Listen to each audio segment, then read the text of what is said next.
Hello बच्चों, कैसे आप लोग। इश्यू ऑफ डिबेंचर्स के लेक्चर नंबर 2 में आप सभी का स्वागत है।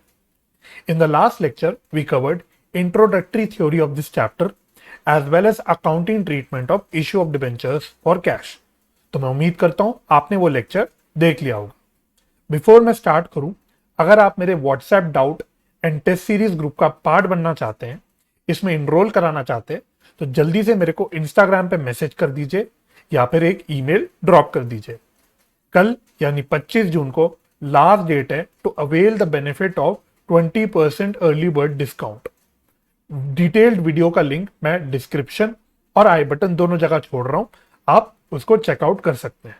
तो चलिए मैं अपने लेक्चर को शुरू करता हूं।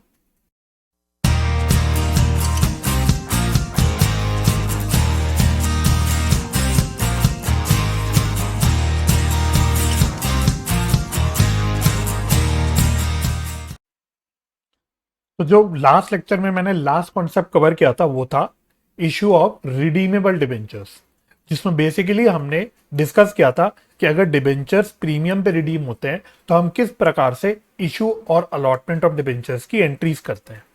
तो इसी के ऊपर पहले मैं आपको स्टडी मटेरियल के कुछ क्वेश्चंस प्रैक्टिस करा देता हूं ताकि आपको सारी चीजें रिकॉल हो जाए। इससे पहले मैं शुरू करूं, मैं एक और बात आप लोगों को बताना चाहता हूं। मैंने टाइम स्टैम्प डाल दिया आप लोगों की कन्वीनियंस के लिए, आप उसको यूज कर सकते हैं। चलिए तो फटाफट से हम सबसे पहले स्टडी मटेरियल पे आते हैं और सबसे पहले हम करेंगे इलस्ट्रेशन नंबर 4। इलस्ट्रेशन नंबर 4 करेंगे, मैं आपको पेज नंबर बता देता हूं, 10.70 of your study material. Study material अगर आपके पास अभी फिजिकल कॉपीज नहीं आई है, किताबें अगर आपके पास नहीं आई है, तो आप आईसीआई की वेबसाइट से स्टडी मटेरियल डाउनलोड कर सकते हैं। लिंक मैं डिस्क्रिप्शन में डाल दूंगा। चलिए तो क्वेश्चन पढ़ते क्या कह रहा है। Modern equipments limited issued 4 lakh 12% debentures of rupees 100 payable as follows। Application पे 30 रुपीज, अलॉटमेंट पे 70 रुपीज। तो बेसिकली ये इशू हो रहे हैं कुछ डिबेंचर्स, 4 लाख डिबेंचर्स 100 रुपए के, और प्रीमियम की तो या डिस्काउंट की कोई बात नहीं की है। दैट मीन्स ये इशू हो रहे हैं एट पार, ये इशू हो रहे हैं एट पार। आगे कहता था डिबेंचर्स फॉर फुल्ली सब्सक्राइब, ठीक है, बहुत अच्छी बात है। And all the money was duly received as per the terms of issue. Debentures are redeemable, debentures are redeemable at ₹110 per debenture, यानी 100 रुपए के डिबेंचर्स 110 रुपए पे रिडीम होने। इसका मतलब क्या हुआ, यहां पे रिडेम्पशन होगी एट प्रीमियम, यहां पे रिडेम्पशन होगी एट प्रीमियम। तो इशू है एट पार, रिडेम्पशन है at premium. Record necessary journal entries for the transaction. चलिए, वैसे तो बहुत सिंपल क्वेश्चन है बट कॉन्सेप्चुअल क्वेश्चन है। सारे आपके जो स्टडी मटेरियल के क्वेश्चंस है वो कॉन्सेप्चुअल क्वेश्चंस भी कवर हो जाते हैं और आपके बेसिकली एग्जाम ओरिएंटेड क्वेश्चंस भी कवर हो जाते हैं। तो दोनों तरह के सवाल कवर होते हैं, इसलिए हम लोग स्टडी मटेरियल के क्वेश्चंस को जरूर करेंगे। तो मैं कर रहा हूं आप लोगों के साथ इलस्ट्रेशन नंबर 4। पेज नंबर मैंने आपको बताया था 10.70, पेज नंबर 10.70। चलिए अब आप लोग अपने स्टडी मटेरियल के को रेफर करते रहिएगा, मैं अपने पास यहाँ पे क्वेश्चन खोल ले रहा हूं। तो सबसे पहली बात, कितने रुपए के डिबेंचर्स हैं, 100 रुपीज के डिबेंचर्स हैं, और सिर्फ दो टुकड़ों में, दो इंस्टॉलमेंट्स में इसका पैसा मिलना है। एप्लीकेशन पे मिलना है 30 रुपीज, अलॉटमेंट पे मिलना है 70 रुपीज, बस खत्म। ठीक है। और जो ये रिडीम होने, ये जो रिडीम होने, ये रिडीम होने एट 110, यानी प्रीमियम पे रिडीम हो रहे हैं। इशू है एट पार, रिडेम्पशन है एट प्रीमियम। बताओ क्या अकाउंटिंग एंट्री हम करेंगे इसकी। तो पहली एंट्री होती है अपनी bank account debit,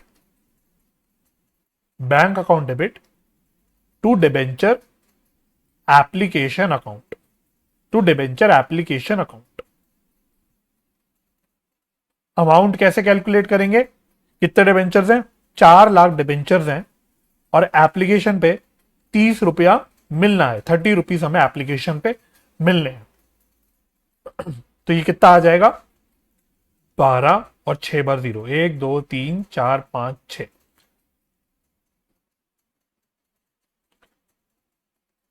1 crore 20 lakh, 1 crore 20 lakh. Second entry में हम लोग क्या करते हैं, डिबेंचर एप्लीकेशन को उठा के डिबेंचर अकाउंट में क्रेडिट कर देते हैं। तो कितने परसेंट डिबेंचर है, 12%। तो 12 debenture application account debit to 12% debenture account, to 12% debenture account. तो ये आ जाएगा 1,20,00,000।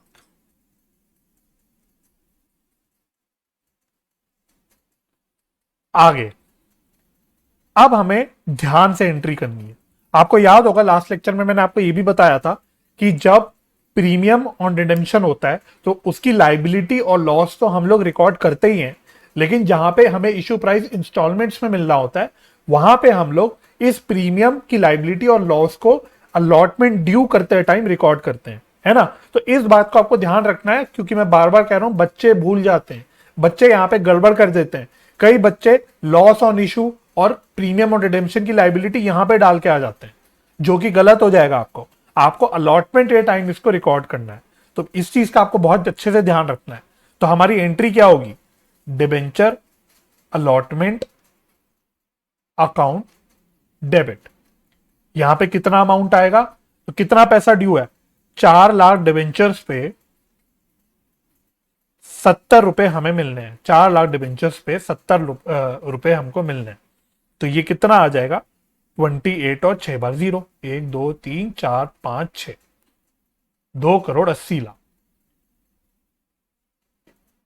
एक लाइन की जगह छोड़ के मैं डाल रहा हूं टू 12% डिबेंचर। तो इसको हम लोग 12% डिबेंचर अकाउंट में क्रेडिट कर देंगे, 2,80,00,000, 2,80,00,000। और साथ ही साथ जो प्रीमियम और लॉस है उसको भी हम लोग यहीं पे रिकॉर्ड कर देंगे। तो यहां लिखेंगे loss on issue of debenture account debit, और यहां पे लाइबिलिटी रिकॉर्ड कर देंगे to premium on redemption of debenture account. तो कितने रुपए का प्रीमियम है, कितने रुपए का प्रीमियम है, 4,00,000 डिबेंचर्स है और 10 रुपए का प्रीमियम है, 10 रुपए का प्रीमियम है। तो ये कितना आ जाएगा, 40 लाख। तो 40 लाख की लाइबिलिटी और 40 लाख का नुकसान हम लोग रिकॉर्ड कर देंगे इस प्रकार से। और फाइनली हमारी लास्ट एंट्री हो जाएगी अलॉटमेंट का पैसा मिलने की। एंट्री होगी bank account debit to debenture allotment account, 2,80,00,000, 2,80,00,000। Finish. तो बस इस प्रकार से हमको अपना सवाल करना था। तो आई होप आपको सारी चीजें याद आ गई होंगी और आपने मेरे साथ साथ इसको सॉल्व कर लिया होगा। मैं जल्दी से बढ़ता हूं अपने नेक्स्ट क्वेश्चन की ओर। अब हम लोग करते हैं illustration number 5 on page number 10.72। Illustration number 5 page number 10.72 कहता है agrotech limited issued 150 lakh 150 lakh 9% debentures of ₹100 each at a discount of 6%। तो 6% के डिस्काउंट में कंपनी ने 150 लाख डिबेंचर्स इशू करे, redeemable at a premium of 5%। Redeem होने थे 5% के प्रीमियम पे। इसका मतलब ये इशू हो गया एट डिस्काउंट और रिडेम्पशन होगी एट प्रीमियम। आगे वो ब्रेकअप भी बता रहा है आपको, कह रहा है 50 रुपए है ऑन एप्लीकेशन एंड 44 रुपीज है on allotment. Record necessary journal entries. तो इस क्वेश्चन को आप लोग इंपॉर्टेंट मार्क कर लेना, इस क्वेश्चन को आप लोग इंपॉर्टेंट मार्क कर लेना। बल्कि अगर मेरे को सही याद आ रहा है ये आपके आईसीआई के मॉक टेस्ट पेपर में 5 मार्क के क्वेश्चन में आ चुका है। तो यानी कि ये सवाल आपका 5 मार्क्स में आ सकता है आपके एग्जाम में। ये सवाल एज इट इज आ सकता है आपके 5 नंबर में। चलो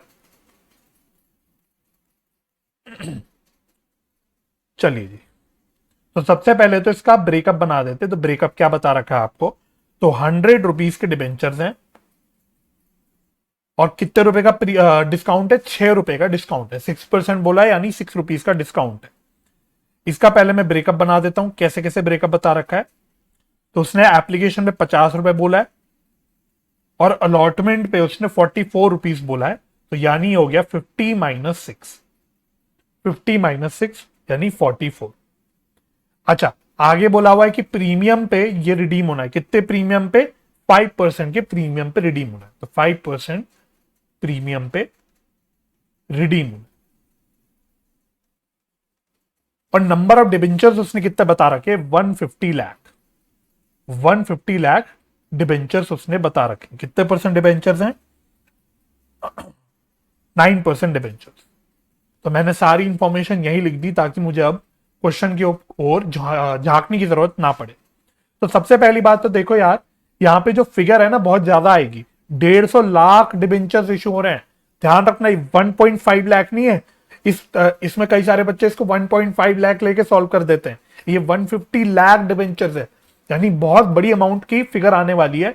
तो इसमें करना क्या चाहिए हमको कि हम इतनी बड़ी बड़ी फिगर लिखें? हम क्या करेंगे, जब हम डेबिट क्रेडिट के कॉलम बनाएंगे, जब हम डेबिट क्रेडिट के कॉलम बनाएंगे, इसमें हम लिख देंगे rupees in lakhs, rupees in lakhs, ताकि बड़ी बड़ी फिगर्स हमको ना लिखनी पड़े। क्योंकि अगर मैं टोटल एग्जैक्ट एब्सोल्यूट फिगर लिखने बैठ गया तो बहुत लंबी लंबी फिगर्स आने लग जाएंगी, जो बहुत इरिटेटिंग हो जाएगी। प्लस गलती होने के ऑब्वियसली चांसेस हो जाएंगे। जब बड़ी फिगर आ जाएगी तो नंबर ऑफ जीरोस लगाने में और यहाँ पे हम लोग कुछ ना कुछ झोल कर देंगे। तो हम लोग जो भी फिगर लेंगे वो इन लाख लेके चलेंगे। चलो, तो अब क्या मैं एंट्री कर सकता हूं? कहना है पास द एंट्रीज, बहुत इजी है। अब तो मैंने सारी इंफॉर्मेशन ऊपर ही लिख दी। तो पहली एंट्री अपनी हुई घिसी पिटी, bank account debit to debenture application account, to debenture application account. अब यहां हम कैलकुलेशन कैसे करेंगे? हम रुपीज इन लैक्स लेके चल रहे हैं, तो 150 लाख डिबेंचर्स है, 150 लाख डिबेंचर्स है और एप्लीकेशन पे 50 रुपए है। एप्लीकेशन पे कितने रुपए? 50 रुपए। तो ये आ जाएगा 75 और 2 बार 0, 75 2 बार 0, तो ये 7,500 रुपए नहीं है, ये 7,500 लाख रुपीज है। अब इतनी बड़ी फिगर में पूरी लिखने बैठ जाता तो बहुत थोड़ा सा टाइम कंज्यूमिंग भी हो जाता, इरिटेटिंग हो जाता, गलती होने के चांसेस हो जाते। तो हमें थोड़ा स्मार्टली काम करना है, हमें रुपीज इन लाख लेकर चलना है। ये क्वेश्चन मैंने लास्ट बैच के टेस्ट में डाला था, मैं आपको बता रहा हूं। ये क्वेश्चन मैंने लास्ट बैच के टेस्ट में डाला था और बहुत सारे बच्चों ने यहाँ फिगर्स लिखने में गलती करी थी। इसलिए मैं आप लोगों को थोड़ा ये ध्यान से बता रहा हूं, क्योंकि नहीं तो आप लोग भी यहां पे गलती कर सकते हो। चलो, एनीवे आप आगे बढ़ते हैं। अब हम लोग डिबेंचर एप्लीकेशन को कितने परसेंट डिबेंचर पे डालेंगे? 9% डिबेंचर्स है ना, 9% ना, हाँ 9% डिबेंचर्स। तो ये तो अपनी घिसी पिटी बच्चों वाली एंट्री होगी। तो इसको हमने उठा के डाल दिया कहां पे? 9% डिबेंचर अकाउंट में क्रेडिट कर दिया। अब अगेन अलॉटमेंट, अलॉटमेंट की एंट्री आ गई। प्रीमियम ऑन रिडेम्पशन है, तो जो एंट्री हम लोग करेंगे प्रीमियम ऑन रिडेम्पशन को रिकॉर्ड करेंगे, लॉस को रिकॉर्ड करेंगे, वो अलॉटमेंट में रिकॉर्ड करेंगे। तो क्या एंट्री हो जाएगी? Debenture allotment account debit. तो पहली बात, कितने रुपए मिलने हैं हमको अलॉटमेंट पे? तो देखना 150 लाख डिबेंचर्स है और अलॉटमेंट में हमें वैसे आफ्टर डिस्काउंट 44 रुपीज मिलने हैं। ये कितना आ रहा है भाई? 150 इंटू 44, ये आ रहा है 6600। तो 6600, अभी 6600 रुपए नहीं, 6600 लाख रुपीज है। और साथ ही साथ एक लाइन की जगह छोड़ देता हूं, थोड़ी सी जगह छोड़ देता हूं, टू 9% डिबेंचर्स अकाउंट। तो 9% डिबेंचर अकाउंट में कितना जाता है? हमेशा फेस वैल्यू जाता है। बार बार ये चीज मैं आपको बताता हूं। तो फेस वैल्यू कितनी है? फेस वैल्यू कितनी है? जो मैंने गोला बना रखा है, यानी 50 रुपीज की फेस वैल्यू, 50। तो यहां पे भी आ जाएगा 7,500।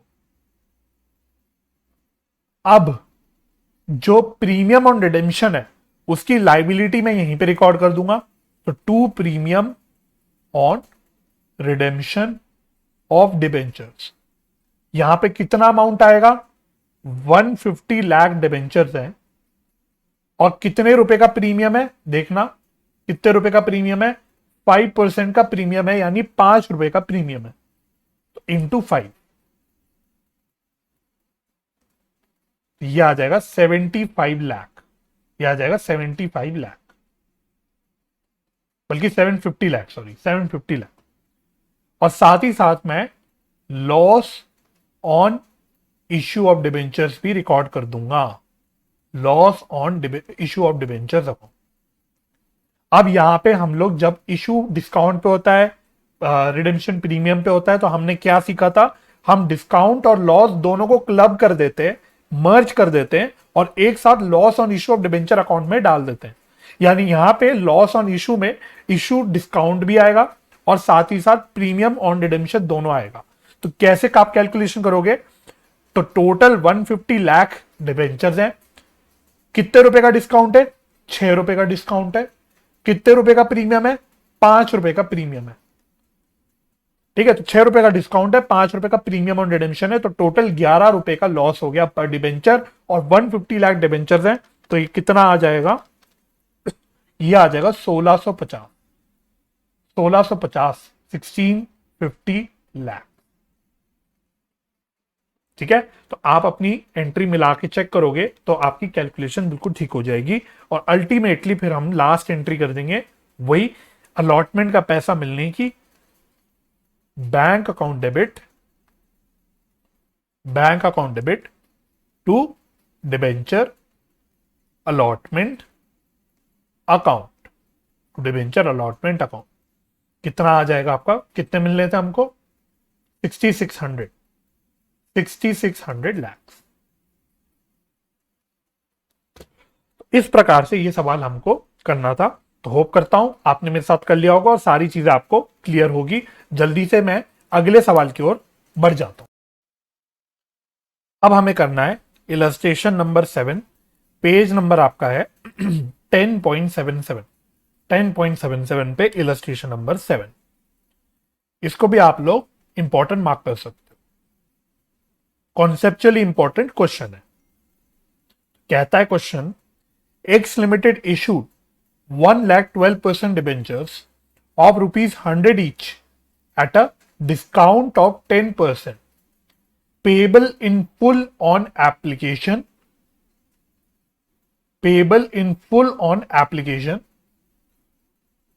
by 31st May 2020।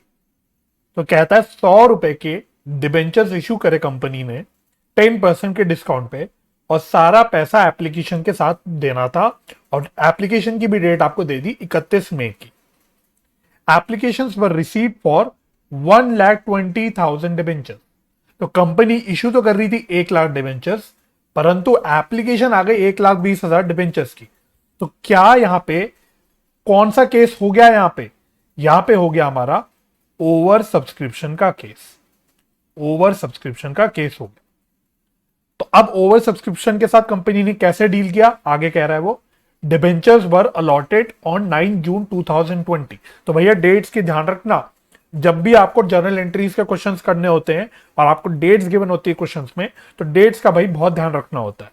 तो डिबेंचर्स कह रहा है कंपनी ने 9 जून को अलॉट करे, और आगे देखो क्या लिखा है, excess money was refunded on the same date, यानी अलॉटमेंट की डेट पर ही हमने excess application money, sorry excess money को, यानी जिन पे हमने रिजेक्ट कर दिया, एक्सेस मनी को रिफंड करने का मतलब क्या हुआ, बेसिकली हमने जो एक्सेस एप्लीकेशन है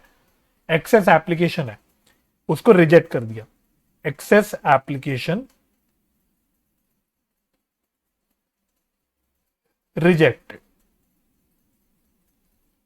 तो आपके साथ मैं ओवर सब्सक्रिप्शन में 3 ऑल्टरनेटिव्स डिस्कस करता हूं। तो उसमें पहला ऑल्टरनेटिव जो होता है जिसमें हम लोग एक्सेस एप्लीकेशन को रिजेक्ट कर देते हैं, वो वाला ऑल्टरनेटिव इस क्वेश्चन में फॉलो हो रहा है। पास necessary journal entries also show necessary ledger account. तो आपको यहां पे लेजर अकाउंट भी बना के दिखाने। चलिए, तो सबसे पहली बात 100 रुपए के डिबेंचर्स हैं, 100 रुपीज के डिबेंचर्स हैं, 10% का डिस्काउंट है, यानी 10 रुपए का डिस्काउंट है। सारा का सारा पैसा एप्लीकेशन पे मिल जाना है, सारा का सारा पैसा एप्लीकेशन पे मिल जाना है। दूसरी बात, कंपनी ने 1 लाख डिबेंचर्स इशू करे, लेकिन एप्लीकेशन आई 1,20,000 डिबेंचर्स की। तो कंपनी ने क्या किया, कंपनी ने जो 20,000 की एक्सेस एप्लीकेशन है उनको टाटा बाय बाय बोल के रिजेक्ट कर दिया, और रिजेक्ट करते ही आपको एप्लीकेशन का पैसा रिफंड करना होता है। बस इतनी सी कहानी है। इसके अलावा आपको तरह तरह की 2 डेट्स दे रखी है, एक एप्लीकेशन की डेट दे रखी है और एक आपको अलॉटमेंट की डेट दे रखी है। चलिए अब हम लोग एंट्री करना शुरू करते हैं। अब मैं एंट्री में डेट्स भी लिखूं, एंट्री में डेट्स लिखूंगा। तो पहले हम एप्लीकेशन की एंट्री करेंगे, और एप्लीकेशन के लिए उसने बता रखा है डेट 31 मई 2020। तो कितना एप्लीकेशन का पैसा मिला, bank account debit to debenture application account, debenture application account. कितना एप्लीकेशन मिला हमें, हमें टोटल 1,20,000 डिबेंचर्स के एप्लीकेशन मिले। कितने रुपए मिले होंगे एप्लीकेशन पे, क्या 100 रुपए मिले होंगे या फिर 90 रुपए मिले होंगे, क्योंकि इशू प्राइस मेरी होगी 90 रुपीज आफ्टर डिस्काउंट। तो एक्चुअल में जो इशू प्राइस है उतना ही मेरे को मिला होगा, तो 90 रुपए का मेरे को एप्लीकेशन का पैसा मिला होगा। तो ये आ जाएगा 1,08,00,000, 1,08,00,000, 1,08,00,000।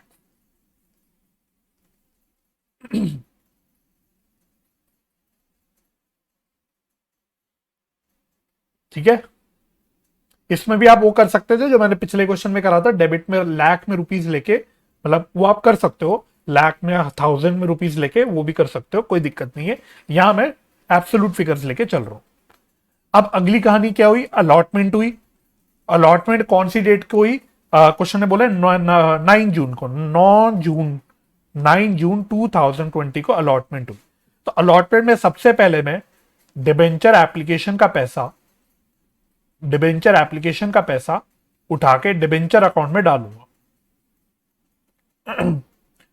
तो 1,08,00,000 का एप्लीकेशन का पैसा हम लोग डिबेंचर अकाउंट में डालेंगे। डिबेंचर है 12% डिबेंचर, 12% डिबेंचर अकाउंट। कितना पैसा डालेंगे एप्लीकेशन पे, सॉरी डिबेंचर अकाउंट में, तो हम अलॉट कर रहे हैं 1,00,000 डिबेंचर्स, अलॉट कर रहे हैं 1,00,000 डिबेंचर्स। अच्छा, यहां पे सारा पैसा अलॉटमेंट पे था ना, सॉरी एप्लीकेशन पे था, तो हमें एप्लीकेशन एंड अलॉटमेंट लिखना चाहिए। हमें यहां पे एप्लीकेशन एंड अलॉटमेंट लिखना चाहिए। हालांकि आई थिंक आपके स्टडी मटेरियल में नहीं लिखा उन्होंने, परंतु हमें सही सही काम करना है, तो हम यहां लिखेंगे debenture application and allotment account. ठीक है, तो ये पूरा लिखेंगे। अच्छा, यहां पे डिस्काउंट भी है, तो हमें डिस्काउंट भी डेबिट करना पड़ेगा। Discount on issue of debenture account, discount on issue of debenture account, तो हमें डिस्काउंट भी डेबिट करना पड़ेगा। साथ ही साथ हमको 12% डिबेंचर अकाउंट में इसको ट्रांसफर करना पड़ेगा। और जो एक्सेस एप्लीकेशन है, मैं जगह छोड़ देता हूं कैलकुलेशन दिखाने के लिए, एक्सेस एप्लीकेशन को हमको रिफंड करना होगा। तो इतना सारा काम हमको इवेंचुअली करना है। ठीक है, इतना सारा काम करना है। तो अब सारी कैलकुलेशंस कर लेते हैं। तो सबसे पहले डिस्काउंट कितने रुपए का है, 10 रुपए का डिस्काउंट है। और डिस्काउंट हम कितने डिबेंचर्स पे रिकॉर्ड करेंगे, सिर्फ उतने डिबेंचर्स पे जितने हम अलॉट कर रहे हैं। तो 1,00,000 डिबेंचर्स हम अलॉट कर रहे हैं, 10 रुपए का डिस्काउंट है, 10 रुपए का डिस्काउंट है। तो ये कितना आ जाएगा, 10 लाख, 10 लाख। 12% डिबेंचर अकाउंट में कितना डालेंगे, हमने 1,00,000 डिबेंचर्स अलॉट करे और 100 रुपए की फेस वैल्यू है, 100 रुपए की फेस वैल्यू। तो यहां कितना आ जाएगा, 100 लाख,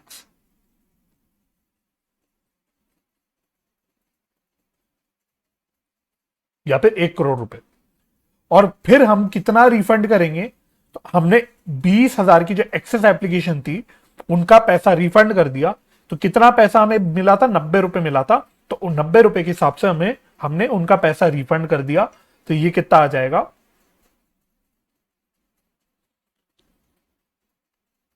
1,80,000 आएगा क्या, ये 18 लाख आएगा, सॉरी।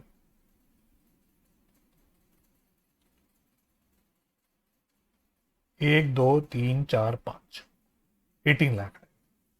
तो इस प्रकार से हम लोग काम करेंगे, और जो काम आपने मतलब अगर कैलकुलेशन सही सही कर रखी होगी, तो आप, मैं बार बार कहता हूं, आपकी एंट्री डेबिट क्रेडिट का जो टोटल है वो ऑटोमेटिकली टैली कर जाएगा। ठीक है, तो ये काम आपको करना था। तो एक बार मैं सोल्यूशन में दिखाता हूं आपको, कुछ गड़बड़ कर रखी है इन्होंने। तो आप सोल्यूशन को देख के घबराना मत, कहीं आप बोलो कि सर सोल्यूशन में कुछ और कर रखा है। At the end of the day solution में काम उन्होंने वही करा है, लेकिन थोड़ा ढंग से नहीं करा हुआ। पहली बात है, debenture application and allotment account आएगा। ठीक है, तो आपको सजेस्टेड आंसर में दिखे ना दिखे, लेकिन आप अपने आप से डाल देना अगर लमसम वाला केस है, क्योंकि यहां पे लमसम वाला केस है, सारा पैसा एप्लीकेशन पे मिल रहा है। ठीक है, और जो एंट्री हमने करी वही है, इवेंचुअली सारी वही चीजें हो रही है, बस हमने थोड़ा सा बेटर पेमेंट किया है, मैं ऐसा मानता हूं। इसके अलावा क्वेश्चन ने आपको नेसेसरी लेजर अकाउंट्स बनाने बोले थे। इसका मतलब क्या करेंगे हम लोग, जो भी अकाउंट्स हमने यहाँ पे खोले हैं, जो भी अकाउंट्स हमने यूज करे यहाँ पे, सबका हम एक एक करके अकाउंट बना देंगे। तो सबसे पहले मैं बना रहा हूं बैंक अकाउंट, एक एक करके चलते हैं। तो सबसे पहले हमने क्या यूज किया, बैंक अकाउंट यूज किया, तो मैं बैंक अकाउंट बना देता हूं। तो जल्दी से बना देंगे बैंक अकाउंट। और भूल मत जाना, लेजर अकाउंट्स में भी डेट्स आती हैं, लेजर अकाउंट्स में भी डेट्स आती हैं। ठीक है, तो बैंक अकाउंट में हम सबसे पहले क्या डालेंगे, टू, डेट के साथ डालना है ना, डेट के साथ डालना है। तो 31 मई 2020 को to debenture application and allotment account. तो बस पोस्टिंग करनी है, आपने जो जर्नल एंट्री करी है उसकी पोस्टिंग करनी है। तो 1,08,00,000 रुपए हमने बैंक में डेबिट कर रखे हैं, 1,08,00,000। उसके बाद 9 जून को हमने क्या कर रखा है, हमने एक्सेस एप्लीकेशन का पैसा रिफंड कर रखा है। तो इसको हम क्या लिख देंगे, by debenture application and allotment account, allotment account. तो 18 लाख रुपए हमने रिफंड कर दी, और फिर हमारा क्लोजिंग बैलेंस आ जाएगा। बस यही दो आइटम्स है, यही दो ट्रांजेक्शन है। तो अकाउंट को खत्म कर देते हैं। टोटल आएगा 1,08,00,000, 1,08,00,000। ठीक है, बाय बैलेंस सीडी। तो ये कितना आ जाएगा, 90 लाख। और कौन सी डेट को हम क्लोज करेंगे, हम काम करेंगे कि 9 जून को लास्ट ट्रांजेक्शन हुई है, तो हम लोग इस महीने की लास्ट तारीख को इसको क्लोज कर देंगे। 30 जून 2020 को इसको हम लोग क्लोज कर देंगे। नेक्स्ट कौन सा अकाउंट बनाए हम लोग, debenture application and allotment account बनाते हैं। चलो, debenture application and allotment account.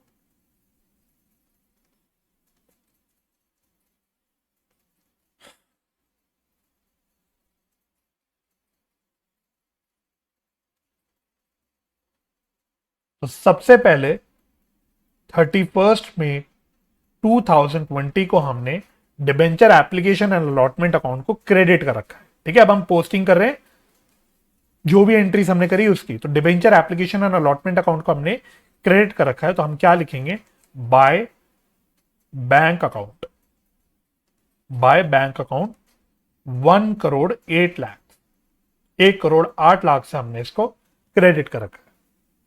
उसके बाद 9 जून 2020 को हमने कई सारी एंट्रीज कर रखी है, मतलब बेसिकली हमने इसको डेबिट कर रखा है। और कैसे कैसे डेबिट कर रखा है हमने, 12% debenture account, 12% debenture account.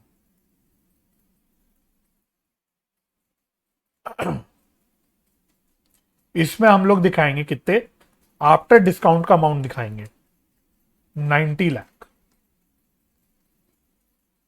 90 lakh का अमाउंट हम लोग दिखाएंगे। 90 लाख का अमाउंट क्यों दिखाएंगे, इसकी मैं क्लैरिफिकेशन आपको दे देता हूं। आप इधर देखो, इस एंट्री में देखना एक बार, 1,08,00,000 रुपए हमने यहां पे डेबिट करे हैं इस एंट्री में। ठीक है, इसकी हम पोस्टिंग करेंगे। अब इस 1,08,00,000 रुपए का ब्रेकअप क्या है? अगर मैं आपसे इसका ब्रेकअप पूछूं तो इसका ब्रेकअप क्या है? इसमें 90 लाख रुपीस तो मेरे डिबेंचर्स के हैं, है ना? डिबेंचर्स के कैसे निकले 90 लाख रुपीस? कितने थे? 12 लाख, नहीं कितने थे भाई? हाँ, 1 लाख डिबेंचर्स के, 1 लाख डिबेंचर्स के 90 रुपए हमको डिबेंचर के मिले हैं, है ना? मिले हमें 1,20,000 डिबेंचर्स पे थे, परंतु हमने अलॉट तो सिर्फ 1 लाख करें। और साथ ही साथ बचे हुए 18 लाख रुपए क्या है? ये है रिफंड, ये रिफंड है। ठीक है, तो 1,08,00,000 रुपए का जो ब्रेकअप है उसमें 90 लाख रुपीस हमारे पास डिबेंचर्स के हैं, और बचे हुए 18 लाख रुपए एक्सेस मनी है जो हमने रिफंड किया है। इसलिए हम लोग इसको यहां पे 90 लाख पे दिखाएंगे। ठीक है, और साथ ही साथ 9 जून को ही, 9 जून को ही इसको हम लोग रिफंड कर देंगे। कितने? 18 लाख रुपए को हम लोग रिफंड कर देंगे। तो बेसिकली इसका ब्रेकअप हो गया 1,08,00,000 रुपए का, और ये अकाउंट हमारा पूरा खत्म हो जाए।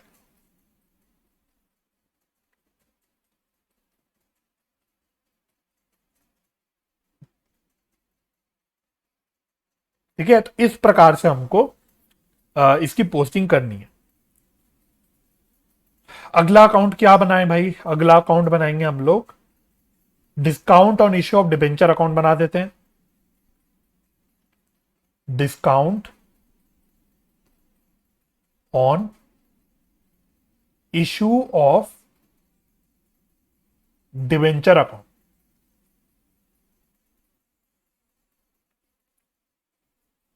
तो ये तो बहुत छोटा सा अकाउंट है।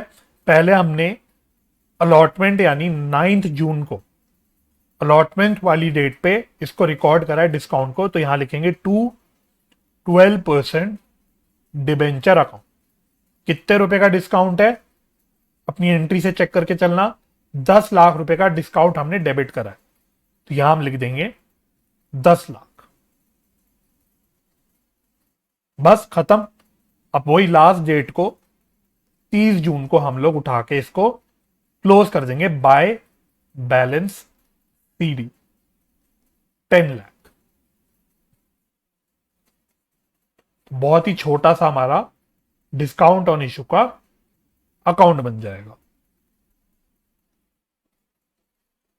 और लास्टली फिर हम लोग 12% डिबेंचर अकाउंट बना देंगे।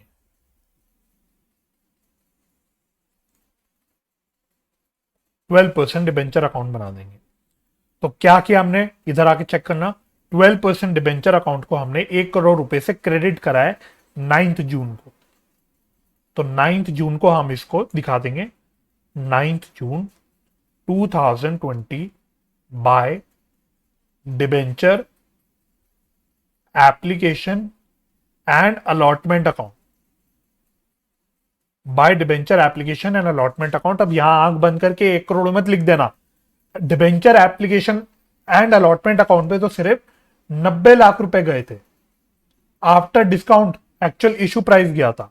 और बचे 10 लाख रुपए हमें डिस्काउंट हमने दिया है, तो वो हम दिखाएंगे डिस्काउंट में, bye discount on issue of debenture account 10 lakh.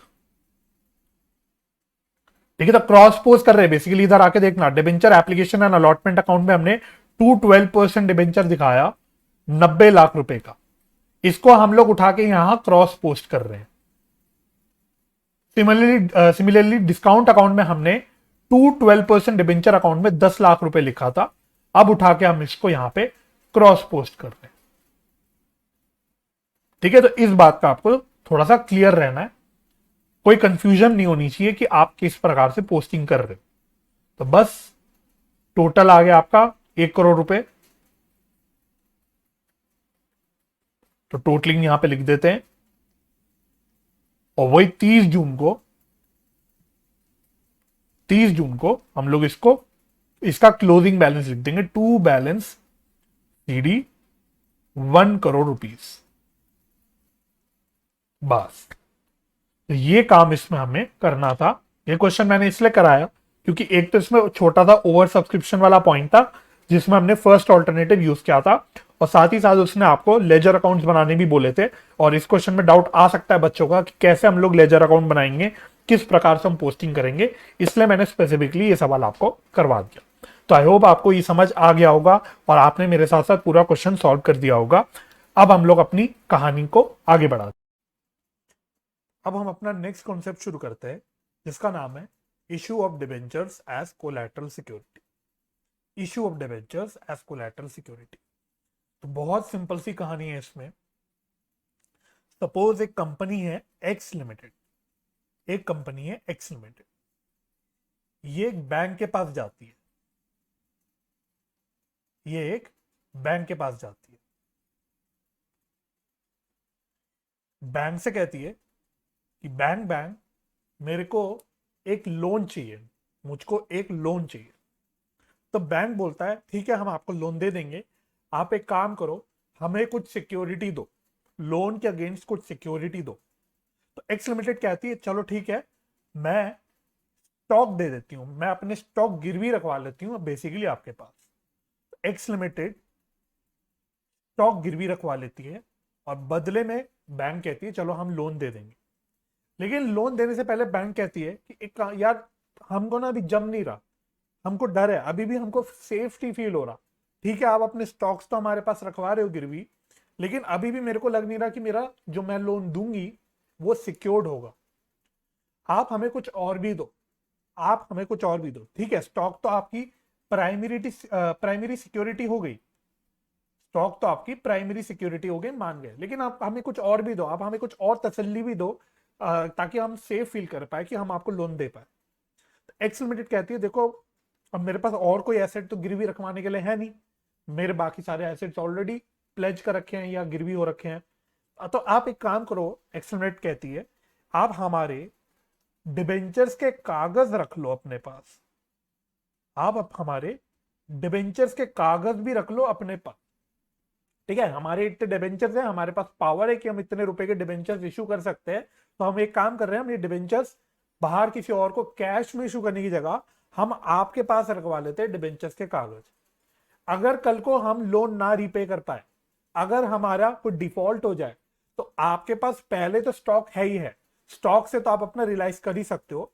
लेकिन आपको क्योंकि डर लग रहा है, आपको लगता है कि आप स्टॉक से आपका नहीं मिल पाता या आपका लोन रिकवर नहीं हो पाता, तो उस केस में आप इस डिबेंचर्स के राइट्स भी एक्सरसाइज कर लेना, आप हमारे डिबेंचर होल्डर बन जाना, है ना। आप डिबेंचर होल्डर के जो भी सारे फायदे सारे ले लेना।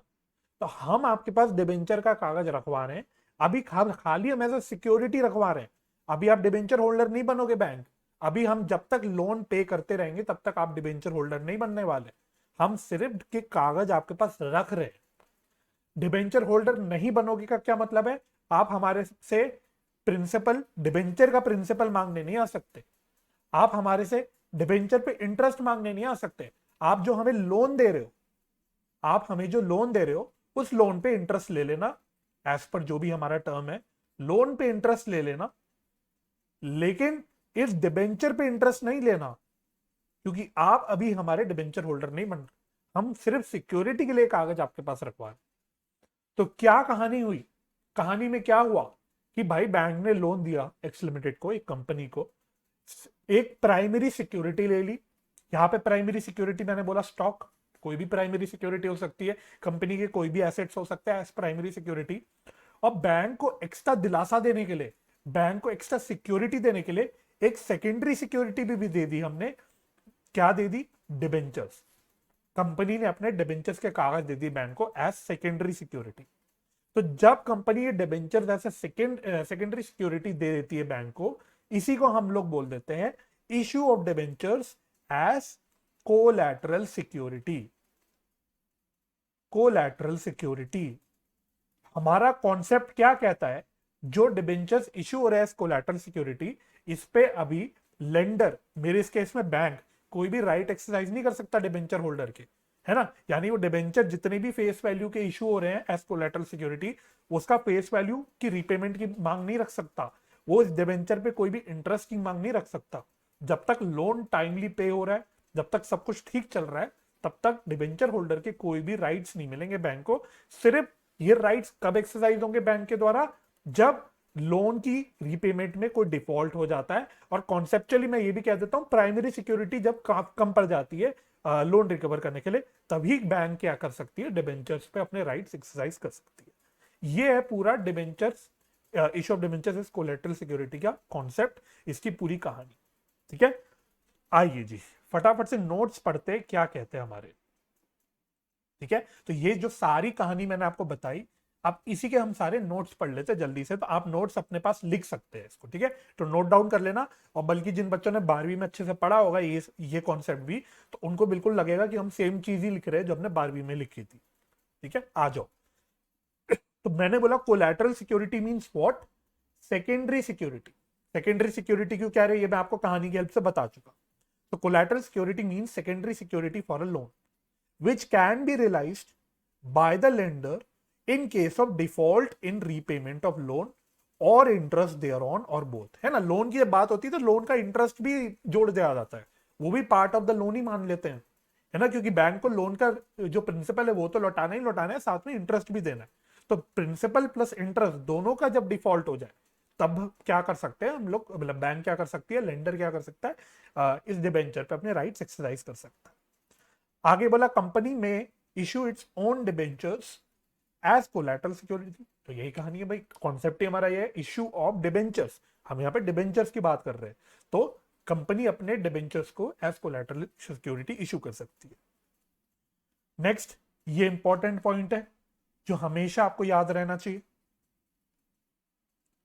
Rights on the debentures can be exercised by the lender only when there is a default in repayment of loan.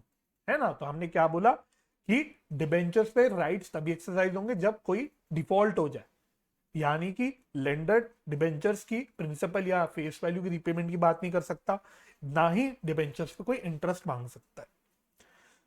तो देखो अगला पॉइंट क्या बोल दिया हमने, यही बोल दिया, therefore lender is only entitled to interest on loan and not on debenture. आपका ट्रू फॉल्स का सवाल बन गया, यहां से बड़ा आराम से बन सकता है। मैं बोल लूंगा statement, lenders to whom debentures have been issued as a collateral security can claim interest on debentures, true or false? The answer is false। क्यों? हम बोलेंगे he can claim, the lender can claim interest on loan only। Interest on debentures can only be claimed once right on these debentures has been exercised after या on default on repayment of loan। ठीक है, तो properly इस प्रकार से हमको अपना conceptual reason बताना पड़ेगा। तो ये हो गई हमारी पूरी कॉन्सेप्ट या पूरा कहानी issue of debentures as collateral security की। लेकिन हम पढ़ रहे हैं अकाउंट्स, मैं हमेशा बोलता हूं हम क्या पढ़ रहे हैं, अकाउंट्स। जो भी कॉन्सेप्ट हम पढ़ रहे हैं उसकी कहानी समझना एक बात है, लेकिन हमें इसकी क्या करनी है, हमें उसकी अकाउंटिंग ट्रीटमेंट समझनी है। तो क्या अकाउंटिंग ट्रीटमेंट फॉलो होती है जब डिबेंचर्स इश्यू होते हैं एज कोलैटरल सिक्योरिटी, तो जल्दी से डिस्कस कर लेते हैं। बिल्कुल सेम है, या बिल्कुल नहीं, ऑलमोस्ट सेम है मैं कहूंगा, जो आपने अपने 12th लेवल में पढ़ा था। और अगर नहीं भी पढ़ा, नहीं याद, तो कोई नहीं, हम यहाँ पे दोबारा से सारी चीजें डिस्कस करेंगे। तो जब हम अकाउंटिंग ट्रीटमेंट की बात करते हैं, हम किसकी अकाउंटिंग ट्रीटमेंट की बात कर रहे हैं, यहाँ पे हम issue of debentures as collateral security की अकाउंटिंग ट्रीटमेंट की बात कर रहे हैं। तो दो मेथड्स फॉलो हो सकते हैं, यहाँ पे दो मेथड्स फॉलो हो सकते हैं। मेथड नंबर 1 क्या कहता है हमारा, when no separate entry is passed, when no separate entry is passed for issue of debenture as collateral security, यानी जो डिबेंचर्स इशू हो रहे हैं एज कोलैटरल सिक्योरिटी, उसकी कोई भी सेपरेट एंट्री पास नहीं करी जाती। The fact of such issue is disclosed in the notes to accounts. तो मैं प्रॉपर एग्जॉस्टिव एग्जांपल की हेल्प से आपको दोनों मेथड अभी समझाने वाला हूं। अभी सिर्फ आपको पहले मेथड्स नोट डाउन करने कॉन्सेप्चुअली, और पूरी एग्जांपल की हेल्प से मैं पूरा बताऊंगा कि क्या अकाउंटिंग ट्रीटमेंट होती है, क्या जर्नल एंट्री पास होती है, क्या आपके किस प्रकार से आपकी फाइनेंशियल स्टेटमेंट्स या बैलेंस शीट्स में या नोट्स अकाउंट्स में डिस्क्लोजर होती है, सब चीजें समझेंगे। तो मेथड नंबर 1 का क्रक्स क्या हो गया, कोई भी सेपरेट एंट्री नहीं पास होती for issue of debenture as collateral security. और दूसरी बात, ये जो इशू हो रहा है इसको खाली नोट्स टू अकाउंट्स में डिस्क्लोज कर दिया जाता है। ठीक है, कैसे अभी बताएंगे थोड़ी देर में एग्जांपल से। मेथड नंबर 2 क्या हुआ, जब मेथड नंबर 1 में हमने बोल दिया no separate entry is passed, तो मेथड नंबर 2 क्या हुआ, when separate entry is passed तो an entry is passed for issue of debentures. यहां पे उल्टा मेथड हो गया, डिबेंचर जो इशू हो रहा है कोलैटरल सिक्योरिटी उसकी हम एक सेपरेट एंट्री पास कर देते हैं। क्या एंट्री पास करते हैं ये आप लोगों को आई थिंक पता होगा, आई होप पता होगा, debenture suspense account debit to percentage debenture account. भाई जब हम डिबेंचर्स इशू करते हैं, है ना, जब हम नॉर्मली कैश में इशू करते हैं डिबेंचर्स, तो हम किसको डेबिट करते हैं, बैंक अकाउंट को डेबिट करते हैं। हम बैंक अकाउंट को डेबिट करते हैं जब कैश के लिए डिबेंचर्स इशू होते हैं। लेकिन इस कॉन्सेप्ट में, इस कहानी में कोई कैश में तो हम इशू कर ही नहीं रहे ना डिबेंचर्स, हम तो खाली एज अ कोलैटरल सिक्योरिटी दे रहे हैं डिबेंचर्स। तो यानी कि हम बैंक को तो डेबिट नहीं कर सकते। तो बैंक को डेबिट करने की जगह हम किसको डेबिट कर देते हैं, एक टेम्परेरी अकाउंट को डेबिट कर देते हैं जिसका नाम होता है डिबेंचर सस्पेंस अकाउंट। और बाकी परसेंटेज डिबेंचर अकाउंट हमेशा क्रेडिट ही होता है इशू पे, तो ये तो नॉर्मली क्रेडिट हो जाता है। अच्छा, अगर या जब लोन की प्रॉपरली रीपेमेंट हो जाती है, जिस लोन के against debentures as collateral security issue हुए थे वो खत्म हो जाता है, तो फिर क्या इस डिबेंचर सस्पेंस अकाउंट का या इस पूरी एंट्री का कोई रेलिवेंस रह जाएगा? नहीं। अब क्या है, अब कंपनी बोलेगी लाओ दो, हमने लोन वापस कर दिया, हमारे डिबेंचर के कागज वापस करो, जो हमने एज अ सिक्योरिटी आपको अपने कागज दिए थे डिबेंचर के, हमने लोन पूरा पे कर दिया, अब हमारे कागज वापस करो, कंपनी यही बोलेगी। तो जब वो कागज वापस मिल जाएंगे कंपनी को, तो इस एंट्री को खत्म कर दिया जाएगा, कैंसिल ऑफ कर दिया जाएगा। और इस एंट्री को कैंसिल ऑफ करने के लिए ऑब्वियसली हमको एक रिवर्स एंट्री या उल्टी एंट्री पास करनी पड़ेगी। तो बस अगला छोटा सा पॉइंट यही लिखा है कि this entry is reversed after repayment of loan, after repayment of loan. ठीक है। अब हो सकता है आप में से कुछ बच्चे बोले कि सर व्हाट इफ ये डिबेंचर्स पे राइट एक्सरसाइज हो जाते हैं, कंपनी डिफॉल्ट कर देती है, तो हमें क्या अकाउंटिंग ट्रीटमेंट करनी होती है? तो वैसे वो आपको कवर करने की आवश्यकता नहीं है, वो आपको कवर करने की आवश्यकता नहीं है, तो मैं अभी वहां डिस्कस नहीं कर रहा। बस ऐसे ऊपर ऊपर से बता देता हूं, उस केस में भी इस एंट्री को तो रिवर्स करते ही करते हैं, इस एंट्री को तो रिवर्स करते ही करते हैं, और फिर प्रॉपर डिबेंचर इशू करने की प्रॉपर एंट्री हो जाती है। लेकिन वो एंट्री कैसे होती है, क्या होती है, वो अननेसेसरीली मैं डिस्कस नहीं करना चाहता, क्योंकि वो आपके लिए यहाँ पे रेलिवेंट है नहीं। आईसीआई ने भी इस पॉइंट को कवर नहीं करा है, ना आईसीआई ने कभी क्वेश्चन पूछे इस पॉइंट पे, तो कोई तुक नहीं रह जाता कि वो डिस्कस करूं मैं। ठीक है, तो वो हम इग्नोर कर देंगे, उस पॉइंट को अभी हम यहाँ पे छोड़ देंगे। लेकिन जो हमारा कॉन्सेप्ट है वो ये है। ठीक है, तो हमने बोला क्या, दो मेथड्स होते हैं, दो मेथड्स होते हैं हमारा क्या बोलते हैं, issue of debentures as collateral security को ट्रीट करने की। पहला मेथड हमने बोला no separate entry is passed for issue of debentures, only fact is disclosed in notes to accounts. और दूसरी बात हमने बोली, दूसरा मेथड बोला when separate entry is passed, when separate entry is passed, और वो एंट्री हमने क्या बोली, debenture suspense account debit to percentage debenture account. ठीक है, तो ये मेन हमारा कॉन्सेप्ट हो गया। अब इस जो सवाल आते हैं इसमें क्या आते हैं, आपके जर्नल एंट्री भी पूछ सकता है, आपको बैलेंस शीट बनाने भी बोल सकता है। तो मैं प्रॉपर आपके साथ अभी एग्जांपल डिस्कस करता हूं टू अंडरस्टैंड कि किस प्रकार से हमें दोनों मेथड्स को अप्लाई करना होता है। तो एग्जांपल नोट करना, एक सेकेंड, चलो एग्जाम्पल, पूरे कॉन्सेप्ट को इस एग्जाम्पल की हेल्प से समझते हैं। तो सेम कंपनी ले लेते हैं, x limited took a loan of rupees 10 lakhs from SBI and issued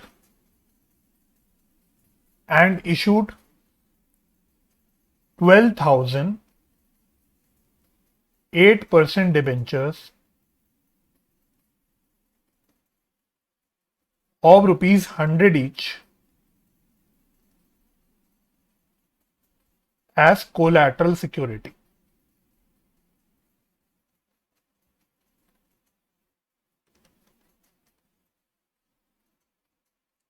Show necessary journal entries and balance sheet extract under both the alternatives.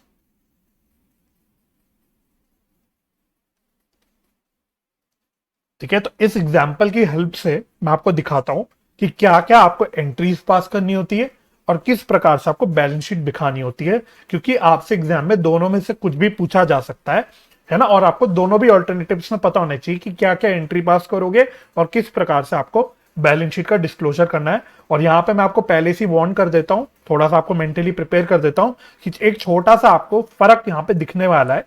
जो आप अपने 12वीं में पढ़ते थे एज पर सीबीएसई और जो अब यहां पढ़ोगे आप, उसमें थोड़ा सा डिफरेंस आने वाला है। तो केयरफुली इस एग्जाम्पल को मेरे साथ साथ सॉल्व करना। चलो, तो पहले तो हम अपना मेथड नंबर 1 यूज करते हैं। मेथड नंबर 1, तो मेथड नंबर 1 में हमने क्या बोला, हम कोई भी सेपरेट एंट्री नहीं पास करते for the issue of debentures as collateral security, है ना। तो एंट्री क्या पास करेंगे? क्या सर कोई भी जनरल एंट्री पास नहीं होगी? भाई एंट्री तो पास होगी, एंट्री तो पास होगी। किस चीज की एंट्री पास होगी? लोन लेने की एंट्री पास होगी। तो लोन तो मिला ना, लोन का पैसा तो आया कंपनी के पास, तो उसकी एंट्री तो पास करनी पड़ेगी। तो उसकी एंट्री हम पास करेंगे, तो हम लिखेंगे bank account debit to loan from State Bank of India या एसबीआई। कितने रुपए का लोन हमने लिया? 10 लाख रुपए का लोन लिया, 10 लाख रुपीस का लोन लिया। तो बस इसमें एक ये एंट्री पास हो जाएगी। अगर आपसे जनरल एंट्री पूछेगा कोई, तो आपको ये जनरल एंट्री पास करनी है। अब सवाल उठा सर बैलेंस शीट कैसे बनानी है, तो फटाफट से बैलेंस शीट का एक्सट्रैक्ट बना लेते हैं। बैलेंस शीट एक्सट्रैक्ट, तो जब भी बैलेंस शीट बनाने की बात करो कंपनी में, हमेशा क्या यूज करो? शेड्यूल 3 का फॉर्मेट। कभी भी उठा के टी शेप फॉर्मेट में बैलेंस शीट मत बना के आना, कोई भी आपको नंबर नहीं देगा। ठीक है, यहां मैं लिख देता हूं पर्टिकुलर।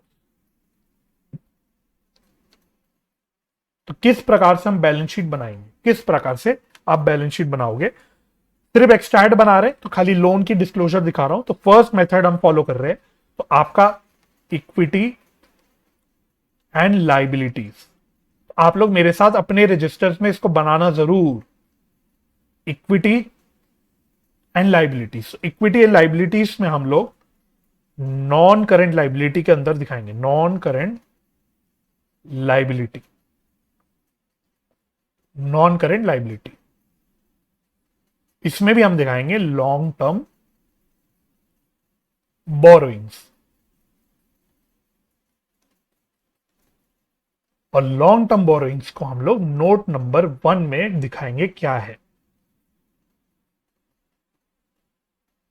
चलो, तो note number 1, long term borrowings, long term borrowings. इसमें हम क्या दिखाएंगे? हम लिखेंगे term loan, term loan from SBI, term loan from SBI. Loan है भाई, बैंक से लोन लिया। जनरली जो बैंक से लोन लेते हैं लॉन्ग टर्म लोन्स होते हैं, हम इसको लॉन्ग टर्म मान के चल रहे हैं। जब भी आपको मोस्टली इसको लॉन्ग टर्म ही मान के चलना है। तो हमें लोन मिला एसबीआई से, हमारे लिए लाइबिलिटी है। लाइबिलिटी कहां दिखाओगे? इस लोन को कहां दिखाओगे? नॉन करेंट लाइबिलिटी के अंदर, लॉन्ग टर्म बोरिंग्स के अंदर दिखाओगे। बैलेंस शीट का फॉर्मेट ऑलरेडी हम डिस्कस कर चुके हैं। ठीक है, तो 10 लाख रुपए का लोन हम यहां पे दिखाएंगे। तो इतनी बात तो हमारी क्लियर हो गई। अब मैंने आपको ऊपर मेथड नंबर 1 में क्या लिखवाया? मैंने बोला the fact of issue of debenture, the fact of issue of debenture as collateral security is disclosed in notes to accounts. आपको नोट्स टू अकाउंट्स में खाली एक डिस्क्लोजर देना है। तो हम क्या डिस्क्लोजर दे देंगे? हम यहां पे लिखेंगे secured by issue of 12,008% debentures of rupees 100 each as collateral security, बस एज कोलैटरल सिक्योरिटी। तो इस प्रकार से एक डिस्क्लोजर खाली आपको दे देनी है और आपका काम खत्म हो जाएगा। ये आपका हो जाता है मेथड नंबर 1। तो मेथड नंबर 1 में एंट्री किसकी पास करी, लोन लेने की एंट्री। और बैलेंस शीट में क्या दिखाया हमने, बैलेंस शीट में खाली हमने टर्म लोन दिखाया under long term borrowings under non current liability. तो अल्टीमेटली मेरी जो बैलेंस शीट है, मेन बैलेंस शीट है, उसमें सिर्फ ये 10 लाख रुपए का लोन चला जाएगा। ये 10 लाख रुपए का लोन यहां पे चला जाएगा और आपकी कहानी खत्म हो जाएगी। This is alternative 1। तो यहां पे आपको लगा होगा कि चलो सेम ही चीज है जो आपने 12th में पढ़ा था, बिल्कुल वही चीज हमने यहां करी, तो यहां तो भाई कोई भी फर्क नहीं आया। अब मेथड नंबर 2 में देखते हैं क्या कांड करना है आपको। Method number 2, method number 2। तो मेथड नंबर 2 में पहली एंट्री तो भाई आपकी सेम होगी, लोन लेने की एंट्री तो करनी पड़ेगी ना, लोन तो आ ही रहा है। तो अरे भाई यहां लोन क्यों लिख रहा हूं, लोन तो आ ही रहा है ना, तो लोन की एंट्री तो आपको करनी पड़ेगी। तो bank account debit to loan from SBI 10 lakh.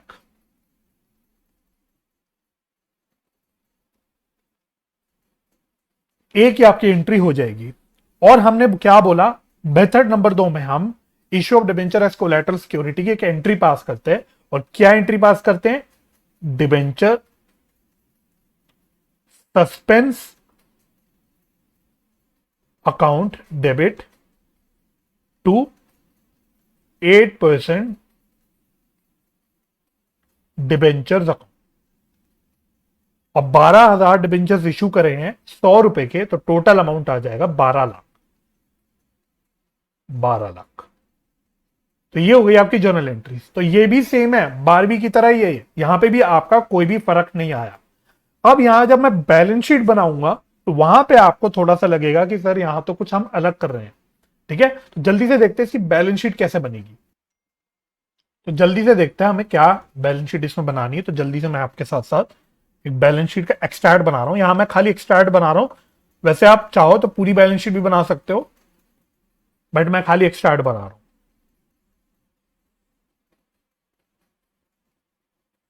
Format अपना सेम हो गया, यहां आ गया नोट नंबर,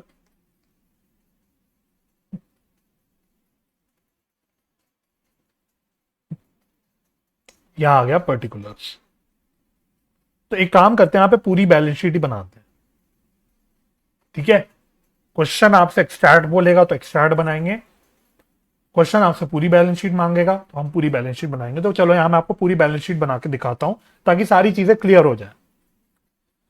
आ जाओ जी। तो सबसे पहले तब वही आएगा, इक्विटी एंड लाइबिलिटीज। तो पहले मैं अपना मेन बैलेंस शीट का फॉर्मेट बना के छोड़ रहा हूं, इक्विटी एंड लाइबिलिटीज। इसमें हम क्या दिखाएंगे, non current liabilities, non current liability. Non current liabilities में हम क्या दिखाएंगे, लॉन्ग टर्म बोरोइंग्स। इसके लिए हम लोग, हाँ, हम लोग नोट नंबर 1 दिखा देंगे। फिर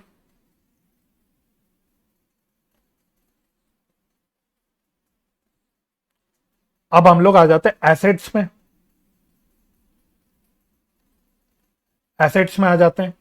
एसेट्स में आपको एक बनाना है, एक बनाना है नॉन करेंट एसेट्स का हेड। एक मिनट इसको सीधा कर देता हूं। ठीक है, तो एक आपको बनाना है नॉन करेंट एसेट्स। इसमें लिखना अदर नॉन करेंट एसेट्स। अभी पता लगेगा यहां क्या डालना है आपको। समझदार बच्चे गेस कर चुके होंगे वैसे कि क्या डालना है, बट फिर भी आपको भी थोड़ी देर में पता लग जाएगा। तो अभी खाली लिख लो, इसको हम नोट नंबर 2 में दिखाएंगे। और क्योंकि मैं यहां पे एक्सट्रैक्ट बनाने की जगह पूरी बैलेंस शीट बनवा रहा हूं, तो आप एक डाल दो करेंट एसेट्स। इसमें दिखाएंगे कैश एंड कैश इक्विवेलेंट्स। इसको दिखा देते हैं नोट नंबर 3 में। चलिए,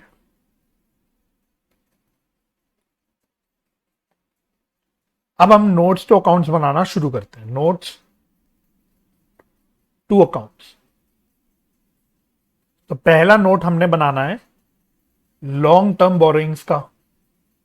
long term borrowings. Long term borrowings का हमें पहला नोट बनाना है। तो यहां तो एक तो आ जाएगा टर्म लोन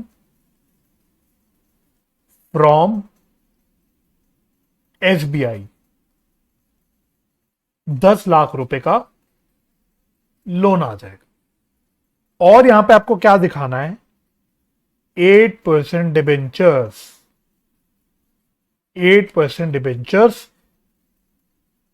कितने रुपए के डिबेंचर्स हैं, 12 लाख। अब देखो आप 12वीं में क्या करते थे।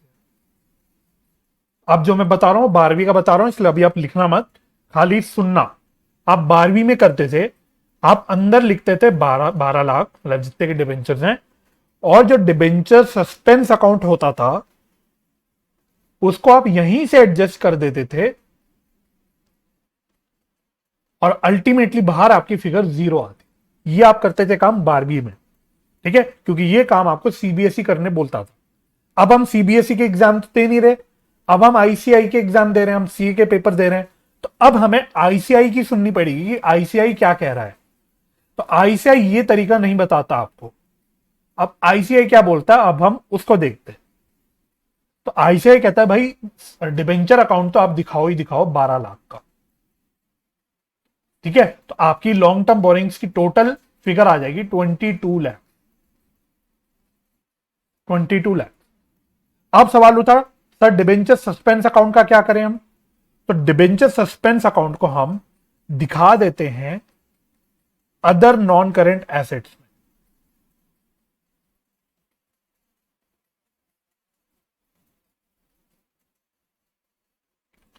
Other non current assets. Debenture suspense account को हम यहां पे दिखा देते हैं डिबेंचर सस्पेंस अकाउंट। और यहां आप चाहे तो लिख सकते हो for issue of debentures as collateral security. As collateral security, है ना। अब सर यहां एसेट में क्यों दिखा रहे हैं, क्योंकि डिबेंचर सस्पेंस अकाउंट हमने डेबिट किया था। तो डेबिट क्या होता है, एसेट होता है ना, एसेट के बैलेंस डेबिट होता है, इसलिए हमने इसको एसेट में दिखा रहे हैं। सर नॉन करेंट एसेट में क्यों दिखा रहे हैं इसको, कि नॉन करेंट एसेट में दिखाने का सिंपल लॉजिक ये है कि भाई जो डिबेंचर्स हैं वो भी नॉन करेंट है।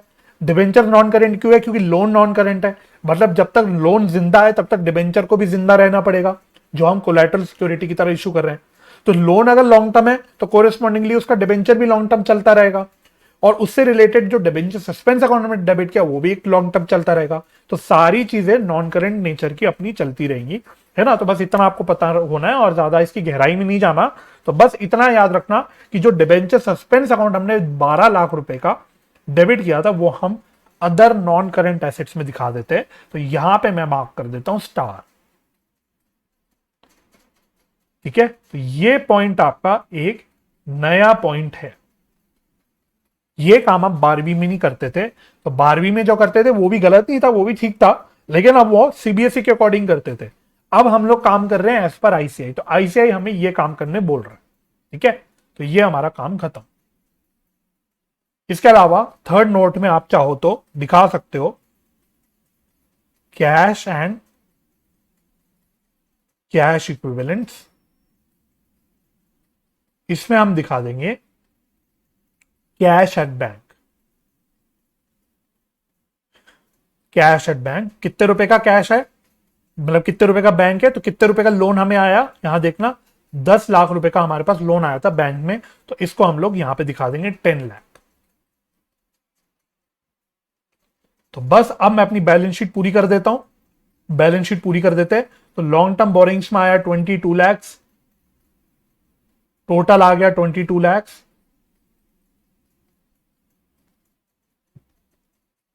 इसके अलावा नॉन करेंट एसेट्स में, अदर नॉन करेंट एसेट्स में हमने कितना डाला, 12 लाख। और कैश एंड कैश इक्विवेलेंट्स में आ गया 10 लाख, और इसका भी टोटल आ गया 22 लाख। बस ये काम आपको यहां पे करना था, इसलिए मैंने आपको ये कॉन्सेप्चुअल एग्जाम्पल कराया और तसल्ली से बताया। अब आपका चाहे एग्जाम में जो भी सवाल आ जाए, जो आपसे पूछ ले, जो केस बना दे आपसे, चाहे वो जर्नल एंट्री पूछ ले, चाहे आपसे वो बैलेंस शीट बनाने पूछ ले, चाहे वो आपसे बैलेंस शीट का एक्सट्रैक्ट बनाने बोले, चाहे आपको पूरी बैलेंस शीट बनाने बोले, आप सारा काम कर सकते हो यहां पे। ठीक है, सारा काम कर सकते हो। बस एक छोटा सा नोट और लिख लेना, मैं एक छोटा सा नोट लिखवा लेता हूं। नोट, आईसीआईएमआई एक छोटी सी चीज और बोलता है, if question is silent on method to be used, then follow method number 1 as it is more logical,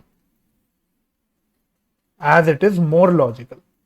तो अगर क्वेश्चन आपका साइलेंट है कि भाई आप कौन सा मेथड यूज करो, तो हमेशा प्रेफर करना कि आप मेथड नंबर 1 यूज करो।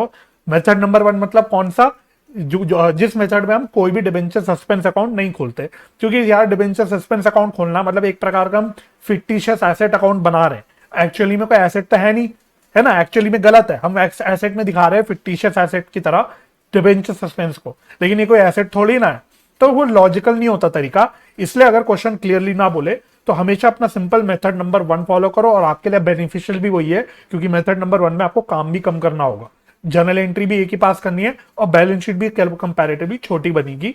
तो मेथड आपको मेथड नंबर 1 फॉलो करना है। ठीक है, तो बस एक पॉइंट आपको ये याद रखना है। तो इससे हमारा खत्म हुआ concept issue of debenture as collateral security का। मैंने आपको पूरा कॉन्सेप्ट लिखवाया, साथ ही साथ एग्जाम्पल की हेल्प से आपको सारी चीजें बताई। अब हम बढ़ते हैं अपना आगे। अब हमें अपना बिल्कुल सिंपल सा अगला कॉन्सेप्ट कंप्लीट करना है, issue of debentures for consideration other than cash. तो यहां पे तो कोई भी फर्क नहीं है, जो आप अगर 12वीं में आपने पढ़ा होगा बिल्कुल सेम है। इनफैक्ट ये कॉन्सेप्ट मैं आपको शेयर्स के चैप्टर में भी करा चुका। तो यहां पे जब issue of debentures for consideration other than cash की बात करेंगे, तो हम यहां पे बात करेंगे issue to vendors, issue to vendors for या तो परचेज ऑफ बिजनेस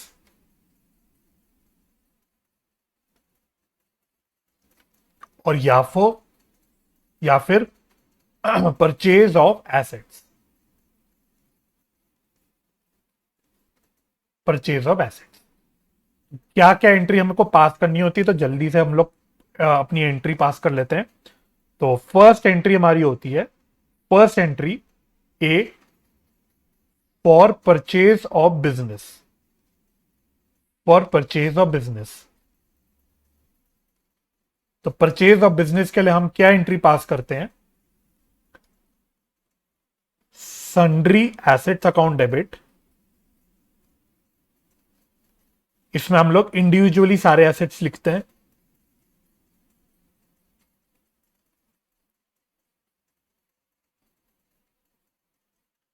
और टू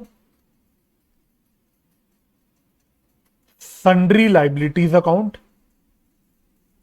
इसमें भी सारी लाइबिलिटीज जो खरीद रहे हैं या ले रहे हैं वो लिखते हैं इंडिविजुअली, है ना। तो बेसिकली हम क्या कर रहे हैं, परचेज कर रहे हैं बिजनेस, परचेज कर रहे हैं बिजनेस। बिजनेस परचेज करने का क्या मतलब होता है, हम दूसरे का बिजनेस जिसका खरीद रहे हैं उसकी सारे एसेट्स और लाइबिलिटीज को टेक ओवर कर रहे हैं, है ना। तो एसेट्स को हमने टेक ओवर किया तो एसेट्स डेबिट कर दिया, लाइबिलिटीज को टेक ओवर किया तो लाइबिलिटीज क्रेडिट कर दिया। ठीक है। To vendor account, to vendor account क्या क्या अमाउंट्स आते हैं यहां पे आता है एग्रीड वैल्यू,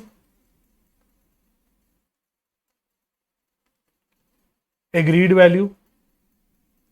इसमें भी आता है एग्रीड वैल्यू,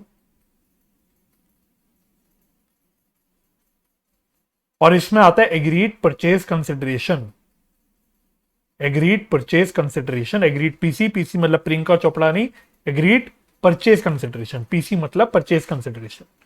तो आपकी ये एंट्री पास करने के बाद आपका जरूरी नहीं है कि आपकी एंट्री टैली कर जाएगी, debit total credit total tally करेगा, ऐसा जरूरी नहीं।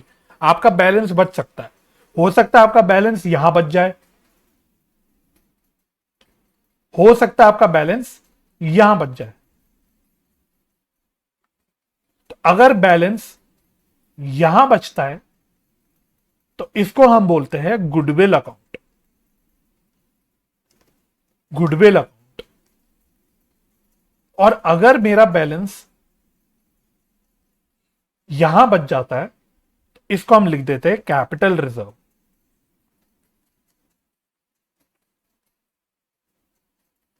ठीक है, तो ये हो जाती है for purchase of business, business purchase करने की हमारी ये एंट्री हो जाती है। ये तो हो गया for purchase of business. What if हम परचेज कर रहे हैं एसेट, परचेज ऑफ एसेट, तो क्या एंट्री होती है? तो बहुत स्ट्रेट फॉरवर्ड सीधी छोटी सी एंट्री हो जाती है।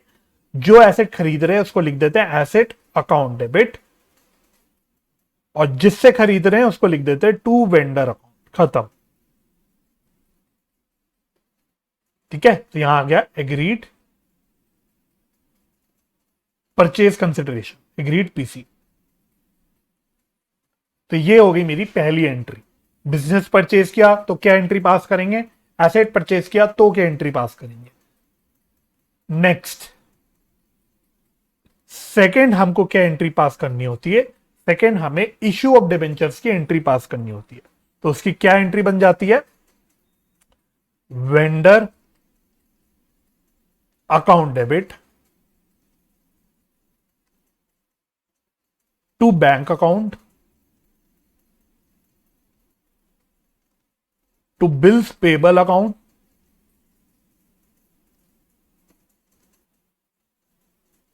टू यहां ना मेरे को इसको मिटा देता हूं, दोबारा से लिखता हूं। यहां लिखना चाहिए discount on issue of debenture account.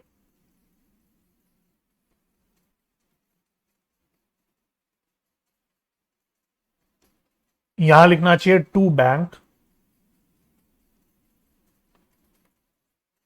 To bills payable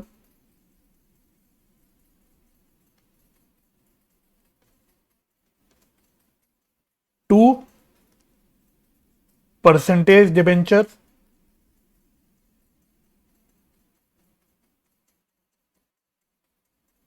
to securities premium account.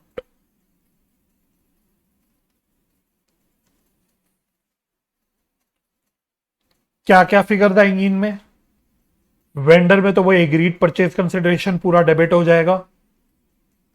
जो पहली एंट्री में हमने वेंडर को क्रेडिट किया जिस वैल्यू से, उसी वैल्यू से यहां डेबिट हो जाएगा। अब डिवेंचर्स हमने बोला डिस्काउंट पे भी इशू हो सकते हैं, तो जब कंसिडरेशन अदर देन कैश में इशू हो रहे हैं, वेंडर्स को इशू हो रहे हैं, तो हो सकता है वेंडर्स को डिस्काउंट पे इशू करें। तो अगर डिस्काउंट पे इशू कर रहे हैं तो डिस्काउंट को हमें डेबिट करना पड़ेगा। कभी कभी क्वेश्चन हो सकता है आपसे बोले कि हमने कुछ पार्शियल पेमेंट करने के लिए चेक इशू कर दिया या बैंक के थ्रू पेमेंट कर दी, तो वो आ जाएगा टू बैंक में, अगर क्वेश्चन बोले इफ एनी। सिमिलरली हो सकता है क्वेश्चन आपसे बोले कि कुछ पार्शियल पेमेंट के लिए हमने प्रोमिसरी नोट बना दिया या फिर कोई बिल एक्सेप्ट कर लिया, तो उस केस में हम बिल्स पेबल अकाउंट में क्रेडिट कर देंगे। और जो डिबेंचर्स मेनली इशू करे हमने, उसकी फेस वैल्यू यहां पे आ जाएगी परसेंटेज डिबेंचर में। और अगर हमने डिबेंचर प्रीमियम पे इशू करे तो वो यहां आ जाएगा सिक्योरिटीज प्रीमियम में, है ना। तो ये हो गई हमारी एंट्री। ठीक है, सीए लेवल पे मोस्टली आपकी सिंपल स्ट्रेट फॉरवर्ड छोटी एंट्री बनेगी। मैंने नहीं देखा कि आपके टू बैंक मतलब कोई चेक की बात कर रहा हो या ड्राफ्ट की बात कर रहा हो या प्रोमिसरी नोट की बात कर रहा है, लेकिन ऐसा मतलब ये नहीं आपसे पूछ नहीं सकता। ठीक है, आप सीए लेवल पे हो तो ऐसा नहीं है कि आपको कभी पूछा नहीं है या पूछते नहीं है तो पूछा नहीं जा सकता। हो सकता है आपके कभी एग्जाम के सवाल में वो सारी चीजें डाल दे, एग्जॉस्टिव पूरी एंट्रीज बनवा दे, तो कोई भी चीज हो सकती है सीए लेवल पे। इसलिए आपको सारी चीजें याद आ जानी चाहिए क्योंकि आपने 12वीं में पढ़ी हुई है। 12वीं में सब करा हुआ है, तो आपको क्लियर होना चाहिए सारी चीजों के बारे में।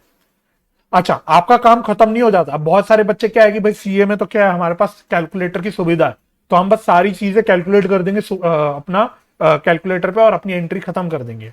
नहीं, आपको वर्किंग नोट भी दिखानी है, आपको वर्किंग नोट भी दिखानी होती है। इवन इफ आपको कैलकुलेटर अलाउड है, तब भी आपको वर्किंग नोट दिखानी है। तो यहां पे हम क्या वर्किंग नोट दिखाते हैं, हम लोग दिखाते हैं calculation of number of debentures to be issued. इसकी वर्किंग जरूर दिखा के आना, इसकी वर्किंग जरूर दिखानी है आपको। तो क्या हो जाएगा, फॉर्मूला तो वही है, purchase consideration discharged bye issue of debentures और डिवाइडेड बाय इशू प्राइस पर डिबेंचर।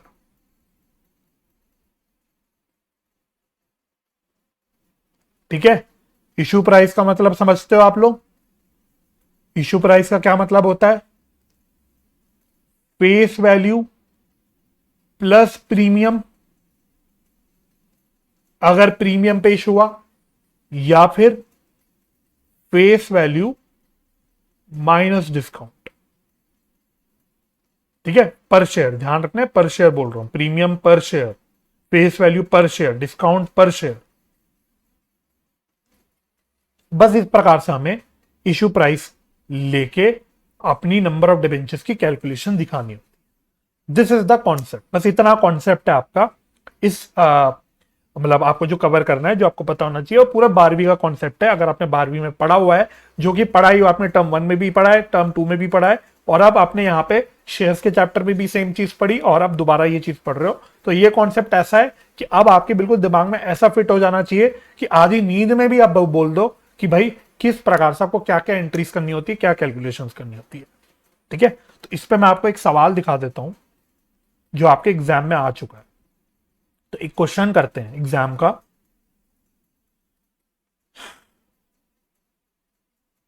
ये रहा illustration number 10, illustration number 10। Page number बता देता हूं, 10.81, 10.81 पे इलस्ट्रेशन नंबर 10। इसको आप मार्क कर लेना, इंपॉर्टेंट। इंपॉर्टेंट इसलिए मार्क करा रहा हूं क्योंकि ऐसा सवाल आपके एग्जाम में आ चुका है। यह सवाल आपके 5 मार्क्स में आ सकता है। ठीक है, तो कैसे आपको इसमें प्रेजेंटेशन, वैसे सवाल इजी है, लेकिन आपको पूरा कैसे करना है हम सारी चीजें देखते हैं। तो आ जाओ जी, क्या बोल रहा है सवाल आपसे? वो कह रहा है X company limited issued 10,014% debentures of nominal value of ₹50 lakhs as follows. A में कह रहा है to sundry person for cash at 90% of nominal value of ₹25। इसका मतलब क्या हुआ? हमने 25 लाख के फेस वैल्यू के डिबेंचर्स इशू करे एट 90% वैल्यू, यानी कि हमने 10% डिस्काउंट पे इशू करे, यानी कि हमने 10% डिस्काउंट पे इशू करे। ये बोल रहा है क्वेश्चन आंसर। और आपको वो टोटल कितने फेस वैल्यू के डिबेंचर्स इशू करे, 25 लाख के, ये बता रहा है आपको। बी में कह रहा है to a vendor for purchase of fixed assets worth ₹10 lakhs तो 12,50,000 नॉमिनल वैल्यू, यानी हमने 10 लाख के डिबेंचर्स, सॉरी 10 लाख के फिक्स्ड एसेट खरीदे बाय इशूइंग 12.5 लाख के नॉमिनल वैल्यू ऑफ डिबेंचर्स। तो अब यहां पे इसका क्या मतलब हुआ? इसका मतलब क्या हुआ? हमने कितने एग्रीड परचेज कंसिडरेशन पे खरीदे? 10 लाख। हमने 10 लाख रुपए के एग्रीड परचेज कंसिडरेशन पे फिक्स्ड एसेट खरीदे। तो इसके लिए हमको 10 लाख के डिबेंचर्स इशू करने चाहिए थे, परंतु हमने कितने रुपए के डिबेंचर्स इशू कर दिए? 12.5 लाख के नॉमिनल वैल्यू के डिबेंचर्स हमने इशू करे। इसका मतलब क्या है? इसका मतलब यह है कि हमने कहीं ना कहीं 12.5 लाख के डिबेंचर्स जब 10 लाख रुपए के एसेट के लिए इशू करे, तो कहीं ना कहीं हमने 2.5 लाख रुपए का डिस्काउंट दे दिया। हमने 2.5 लाख रुपए का डिस्काउंट दे दिया, है ना? क्योंकि हमें 12.5 लाख के हम जब फेस वैल्यू के डिबेंचर्स इशू कर रहे हैं उसके बदले में हमें सिर्फ 10 लाख का एसेट मिल रहा है। इसका मतलब हमने 12.5 लाख के डिबेंचर्स 10 लाख पे इशू करे। मैं ये बोल सकता हूं 12.5 लाख के डिबेंचर्स हमने 10 लाख पे इशू करे, एक तरह से बोलने का तरीका हो गया। तो 12.5 लाख के फेस वैल्यू के डिबेंचर्स जब मैं 10 लाख पे इशू कर रहा हूं तो इसका मतलब क्या हुआ, मैं कहीं ना कहीं कम फेस वैल्यू से कम पे इशू कर रहा हूं, यानी कि मैं डिस्काउंट पे इशू कर रहा हूं। तो यहां पे क्या आपका इंटरप्रिटेशन हो गया कि 2.5 लाख रुपए का आपका डिस्काउंट हो गया। ठीक है। और सी में कह रहा है to the banker as collateral security for a loan of ₹10 lakh, 12.5 lakh रुपए नॉमिनल वैल्यू, 12.5 लाख रुपए नॉमिनल वैल्यू, यानी 12.5 लाख रुपए के फेस वैल्यू के डिबेंचर्स हमने इशू करे as collateral security for a loan of ₹10 lakh. अब यहां पे देखो आपसे वैसे मांग क्या रहा है, जर्नल एंट्रीज मांग रहा है, पास नेसेसरी जर्नल एंट्री। लेकिन आप अगर आप केस सी में देखोगे issue of debentures as collateral security, इसने यहां पे कोई मेथड मेंशन नहीं किया। तो जब कोई मेथड मेंशन ना करे तब हमने क्या बोला कि हम मेथड नंबर 1 फॉलो करेंगे, हम मेथड नंबर 1 फॉलो करेंगे। चलिए इसको सॉल्व करते हैं। तो इलस्ट्रेशन नंबर 10, पेज नंबर में मैं ऑलरेडी बता चुका, दोबारा नहीं लिखता। चलो इलस्ट्रेशन नंबर 10, ठीक है, एग्जाम का क्वेश्चन है, दोबारा बता रहा हूं एग्जाम का क्वेश्चन है तो ध्यान से कर लो। तो पहले हम लोग ए पार्ट की एंट्रीज करते हैं, ए पार्ट की एंट्रीज जिसमें हमने डिबेंचर्स कैश के लिए इशू करे। ठीक है, तो कैसे एंट्री करोगे, यहां पे आप पहली एंट्री करोगे bank account debit to debenture application and allotment account, to debenture application and allotment account. ठीक है, एप्लीकेशन एंड अलॉटमेंट क्यों बोल रहा हूं, क्योंकि हमने टुकड़ों में नहीं करे, टुकड़ों में करे होते तो क्वेश्चन बता देता आपको। हमने इंस्टॉलमेंट्स में इशू नहीं करे, यानी हमने एक साथ लमसम में इशू कर दिए होंगे, इसलिए मैंने डाल दिया। अच्छा, इसमें मैं कितना अमाउंट दिखाऊंगा भाई, बहुत ध्यान से लिखना, उठा के आंख बंद करके 25 लाख मत लिख देना, इसमें आंख बंद करके 25 लाख मत लिख देना। 25 लाख के तो फेस वैल्यू है, इसको हमने 90% वैल्यू पे इशू करा है, तो एक्चुअली में हमें कितना पैसा मिला होगा, इसका 90%, इसका 90% हमको मिला होगा। तो 25 लाख का 90% कितना आएगा, यह आएगा 22.5 लाख, यह आएगा 22,50,000।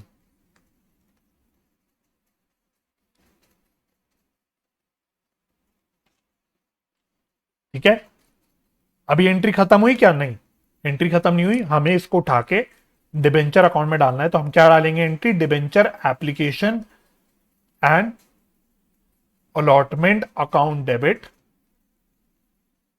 22.5 lakh, 22.5 lakh discount on issue of debentures, discount on issue of debenture account debit, कितने का डिस्काउंट दिया हमने, 2.5 लाख रुपए का, टू 14% डिबेंचर्स। ठीक है, क्वेश्चन में दे रखा है 14% डिबेंचर, तो कितनी फेस वैल्यू आ गई, 25 लाख जो आपको दे रखी थी। तो ये हो गया मेरा ए पार्ट का आंसर खत्म। ऑब्वियसली एग्जाम में proper journal formats, narration, journal formats, narration, ये भूलना मत भाई। आओ जी बी पार्ट, बी पार्ट। तो बी पार्ट में हमने फिक्स्ड एसेट परचेज करे थे, तो इसकी भी 2 एंट्रीज हो जाएंगी। क्या एंट्रीज होंगी, fixed asset account debit, fixed asset account debit, किससे खरीदे हमने, क्या नाम दे रखा है, नहीं, तो फिर हम लिख देते हैं to vendor account, to vendor account. तो कितने के एसेट हमने खरीदे, 10 लाख रुपए के फिक्स्ड एसेट हमने खरीदे। सेकेंड एंट्री इशू की करते हैं, क्या एंट्री होती है, वेंडर को डेबिट कर देते हैं। तो वेंडर अकाउंट को तो डेबिट कर देंगे पूरे 10 लाख से। कितने रुपए के डिबेंचर्स हमने इशू करे, 214% डिबेंचर्स। कितने फेस वैल्यू के डिबेंचर्स हमने इशू करे, ये बता रखा है क्वेश्चन ने, 12.5 लाख, 12.5 लाख, यानी कि बचे 2.5 लाख का हमने क्या करा होगा, हमने डिस्काउंट अलाउ कर दिया। तो discount on issue of debenture को हम लोग डेबिट कर देंगे 2.5 लाख से। ठीक है, तो ये काम हमारा खत्म हो गया। तो बी पार्ट में हमें ये एंट्री करनी थी, और फटाफट से लास्ट सी पार्ट कर लो खत्म। तो सी पार्ट में हमने डिबेंचर्स इशू करे थे एज कोलैटरल सिक्योरिटी। क्वेश्चन ने खाली आपसे जनरल एंट्री मांगी है, तो हम पहले लोन की एंट्री पास कर देते हैं। Bank account debit to bank loan account. कितने रुपए का लोन है? 10 लाख का। 10 लाख का लोन है। इस 10 लाख के लोन के अगेंस्ट हमने डिबेंचर्स इशू करे एज कोलैटरल सिक्योरिटी 12.5 लाख रुपए के। अब हम लोग फॉलो कर रहे हैं मेथड नंबर 1, यानी मेथड नंबर 1 में हम लोग डिबेंचर इशू करने की कोई भी एंट्री नहीं पास करते। तो हम यहां पे डिबेंचर इशू करने की कोई एंट्री पास नहीं करेंगे, लेकिन आपको लिख के जरूर आना है। आपको ये चीज लिख के जरूर आनी है। तो आप लिखोगे नीचे नोट डाल के, note no entry for issue of कितने डिबेंचर्स इशू कर रहे हैं हम लोग? 100 रुपए के डिबेंचर्स हैं, और नहीं, ये 100 रुपए बोला नहीं, तो मैं ज्यूम कर लेता हूं 100 रुपए, या खाली ऐसे लिख देता हूं no entry for issue of debentures as collateral security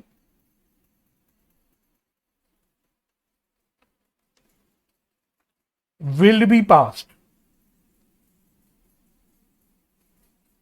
The fact of such issue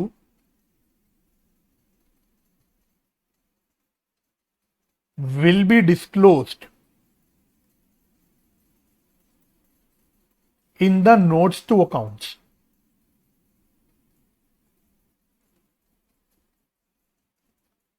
In the notes to accounts. इतना पूरा लिखने के बाद आपका ये आंसर खत्म होता है। ये नहीं उठा के सी में बैंक टू बैंक लोन लिख दिया और खत्म। लिख के तो आओ भाई, एग्जामिनर को बताओ तो आपको पता है कि भाई क्या होता है, क्या कॉन्सेप्ट है, क्या ट्रीटमेंट करेंगे हम डिबेंचर का, है ना। तो बच्चे नहीं लिखते, बच्चे खाली लोन की एंट्री करके आ जाते हैं।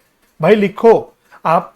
अभी मैं आपको जब आगे हम डिस्कस करेंगे, मैं आपके साथ पेपर्स वगैरह सॉल्व करूंगा, उसके बाद मैं आपको दिखाऊंगा आईसीआई लिखता है, आपका लिखता है कि notes form part of your answer.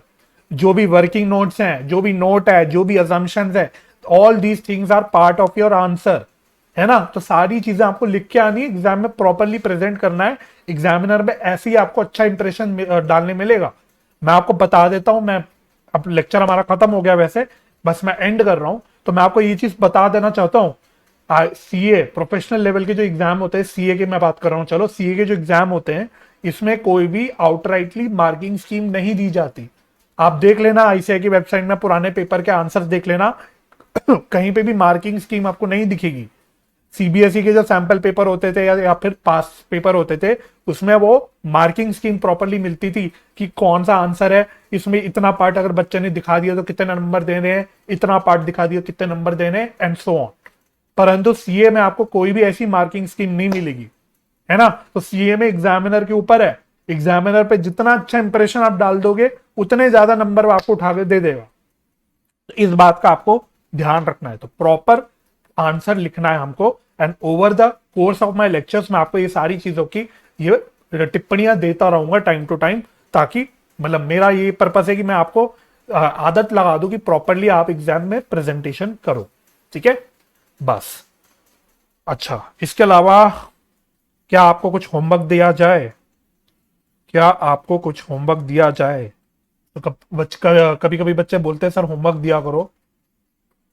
तो आज का लेक्चर तो यहीं समाप्त हुआ। हालांकि मैं इस लेक्चर में चाह रहा था इस चैप्टर को खत्म कर दूं, लेकिन कोलैटरल सिक्योरिटी वाले में मैंने थोड़ा आपको ज्यादा अच्छे से कराया, तो इसलिए वहां टाइम ज्यादा लग गया। बट आई डोंट माइंड, कोई बात नहीं, एक लेक्चर और लगा देंगे इस चैप्टर पे और फिर हम इस चैप्टर को खत्म कर देंगे। तो आई थिंक एक इलस्ट्रेशन मैंने आपको नहीं कराया था, मैं एक बार चेक कर रहा हूं, जानबूझ के नहीं कराया था, आपके लिए छोड़ दिया था। वो था इलस्ट्रेशन नंबर 6। तो होमवर्क में करना है आपको अपने आप से इलस्ट्रेशन नंबर 6 और एक कोलैटरल सिक्योरिटी का छोटा सा इलस्ट्रेशन है। हालांकि ऐसा एग्जाम्पल मैंने आपको प्रॉपरली करा ही दिया आपके रजिस्टर्स में, इसलिए वो सवाल मैंने नहीं कराया। फिर भी मैं आपको बता देता हूं इलस्ट्रेशन नंबर कौन सा है। वो इलस्ट्रेशन नंबर 9 है, इलस्ट्रेशन नंबर 9 है। और देखिए क्या आपसे कोई प्रैक्टिकल क्वेश्चन करने बोला जा सकता है। जो चैप्टर के एंड में प्रैक्टिकल क्वेश्चन होते हैं ना, वो मोस्टली आप लोगों के लिए हैं, वो आप लोगों की प्रैक्टिस के लिए है। अगर कोई प्रैक्टिकल क्वेश्चन मुझे लगा कि भाई ये कराने लायक है तो ही मैं अपनी लेक्चर्स में कराऊंगा, नहीं तो प्रैक्टिकल क्वेश्चंस हर चैप्टर को आपको सॉल्व करने हैं। Proper practical questions, theoretical questions, objective type questions, जो भी आपके लास्ट में क्वेश्चंस दे रखे हैं, स्पेशली ट्रू फॉल्स के क्वेश्चन जरूर करने हैं आपको। तो प्रैक्टिकल क्वेश्चन में आप कौन से क्वेश्चन कर सकते हो? प्रैक्टिकल क्वेश्चन तो क्वेश्चन नंबर 1 कर सकते हो,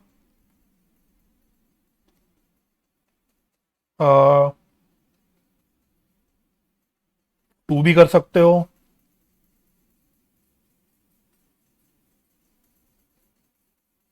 बल्कि 3 भी कर सकते हो।